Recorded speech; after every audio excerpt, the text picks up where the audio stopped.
बिस्मिल्लाहिर्रहमानिर्रहीम।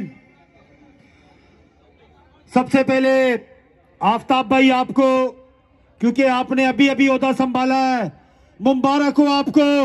Short notice पे आपने कराची को कहा कि हमने शॉर्ट नोटिस पे प्रोटेस्ट करना है।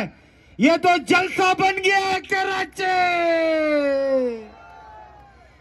मुझे 2 मिनट मिले क्योंकि बाकी MNAs, बाकी हमारे रहनुमाज भी हैं, वो बात करेंगे। देखिए जी, मैं शॉर्ट बात करूंगा आपसे। महंगाई ने हमारी कमर तोड़ दी है। हम जो हैं, मेरा घर भी नहीं चलता। मैं यह चैलेंज करता हूं पूरे पाकिस्तान में जितने मईशत के लोग हैं, वो 50,000 रुपए में भी किसी का 1 महीने का बजट बना के बता दें। वो इमरान खान था जिन्होंने इंसेंटिव दिया कारोबार में।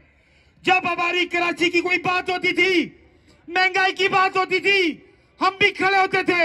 आज हम लियाकताबाद में खड़े। मैं सवाल करता हूं MQM वालों से, उन गद्दारों से सवाल करता हूं जिन्होंने आपके वोट जाके बेचे। क्या कभी आप उनको माफ करोगे? कभी माफ करोगे? लिहाजा आप लोगों ने इसी तरह निकलना है और आप लोगों ने साबित करना है जेल भरो तहरीक की। जब इमरान खान साहब हमें इजाजत देंगे तो इससे बड़ी तादाद में लोग इंशाल्लाह जेल जाएंगे। आप सबका बहुत बहुत शुक्रिया। पाकिस्तान, इमरान खान।